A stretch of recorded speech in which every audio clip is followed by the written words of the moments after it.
வணக்கம் நண்பர்களே. தடைகளை உடைய சரித்திரம் படை சேனலுக்கு உங்களே வரவேற்பில் பெருமூழ்ச்சிக் கொள்கிறேன். அனைவருக்கும் ஆங்கில புத்தாண்டு நல்வாழ்த்துக்கள். Wish you happy new year. வாங்க நண்பர்களே, இன்னைக்கு ஆங்கில புத்தாண்டு எப்படி உருவாங்கிறத ஹிஸ்டரியை பார்க்கலாம். இந்த வீடியோ கடைசி பண்ணா பாருங்க, ஒவ்வொரு தகவலும் ரொம்ப பயனுள்ளதா இருக்கும். இந்த வீடியோ உங்களுக்கு பிடிச்சிருந்தா லைக் அண்ட் சப்ஸ்கிரைப் பண்ணுங்க, முடிஞ்சா மற்றவங்களுக்கு ஷேர் பண்ணுங்க. நான் போடுற வீடியோ நோட்டிபிகேஷன் ஒன்றுக்குன்னு பெல் கிளிக் பண்ணுங்க. அது மட்டும் இல்லாம தமிழ்நாடு கவர்மெண்ட் மற்றும் ஜெனரல் கவர்மெண்டோட எந்த ஸ்கீம் பத்தி தெரிஞ்சுக்கனாலும் கமெண்ட் கமெண்ட் பண்ணுங்க.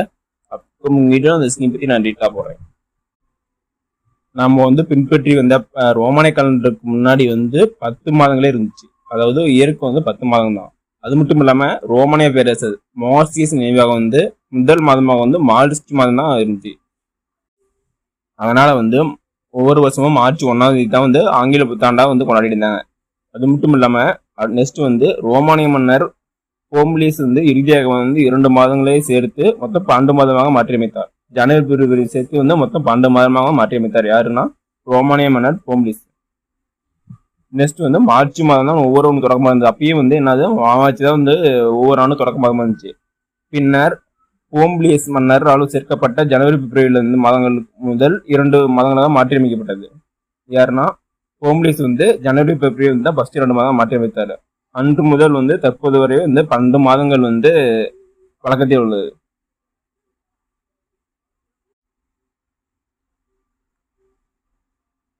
நெக்ஸ்ட் புகழ்பெற்ற மன்னரான ஜூலியஸ் சீசர் ஜூலியன் காலண்டரை உருவாக்கினார். அதுல ஜனவரி 1 ஆங்கில புத்தாண்டா அறிமுகம் அறிவித்தார். யார் ஜனவரி புத்தாண்டை அறிமுகம் அறிவிச்சனா ஜூலியஸ் சீசர் தான் ஜனவரி 1 ஆங்கில புத்தாண்டாக அறிவிச்சார் அதிகபூர்வமா. அது உலகம் முழுவதும் பெரும்பாலானோர் ஏற்றுக்கொள்ளப்பட்டது. அது மட்டும் இல்லாம அது கடவுள் ஜெனசிஸை கௌரவிக்கும் விதமாக ரோமானியர்கள் கதையினால அது முதல் நாளை புத்தாண்டாக கொண்டாடினார். அது மட்டும் இல்லாம புத்தாடை உடுத்தி பரிசுகளை பரிமாற்றி கொண்டு அப்பத்தி கொண்டாடினார் ஜூலியஸ் காலண்டர். அது உருவாக்கம் ஜூலியஸ். இருந்தாலும் இயேசு கிறிஸ்து பிறந்த டிசம்பர் 25ஆம் தேதி புத்தாண்டாக கொண்டாடப்படும்னு இங்கிலாந்தில் உள்ள நாடுகள் எதிர்ப்பு தெரிவிச்சாங்க. ஜனவரி 1 புத்தாண்டாக கொண்டாடாது, இயேசு பிறந்த டிசம்பர் 25ஆம் தேதி புத்தாண்டாக கொண்டாடும்னு இங்கிலாந்து உள்ளிட்ட நாடுகள் எதிர்ப்பு வந்தன. கடைசியாக என்னாச்சுன்னா குழப்பம் நீடித்தன. இப்படி குழப்பம் நீடிச்சனர் கடைசியாக கிபி 1500 போப் கிரிகோரி என்பவர் லீஃப் ஆண்டை உருவாக்கி புதிய காலண்டர் உருவாக்கினார்.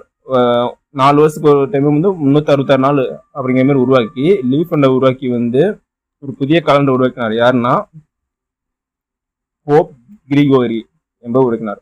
இதை தொடர்ந்து கிரிகோரியின் காலண்டர் நடைமுறைக்கு வந்தது. இதுதான் நம்ம பின்பற்றி வரும் இப்ப தற்போதைய காலண்டர். நம்ம பின்பற்ற காலண்டர் யார் உருவாக்குறதுன்னா போப் கிரிகோரி. இப்படிதான் இப்ப நம்ம நியூ இயர் கொண்டாடி இருக்கோம் ஜனவரி 1. ஓகே நண்பர்களே, இந்த வீடியோ உங்களுக்கு பிடிச்சிருந்தா லைக் அண்ட் சப்ஸ்கிரைப் பண்ணுங்க, முடிஞ்சா மற்றவங்க ஷேர் பண்ணுங்க. நான் போடுற வீடியோ நோட்டிபிகேஷன் ஒன்றுக்குன்னே வேணா பெல் ஐக்கன் கிளிக் பண்ணுங்க. அது மட்டும் இல்லாம தமிழ்நாடு கவர்மெண்ட் மற்றும் ஜெனரல் கவர்மெண்டோட எந்த ஸ்கீம் பத்தி தெரிஞ்சுக்கனாலும் கமெண்ட்ஸ்ல கமெண்ட் பண்ணுங்க. அப்கமிங் வீடியோல அந்த ஸ்கீம் பத்தி நான் டீட்டெயிலா போடுறேன். நன்றி, வணக்கம்.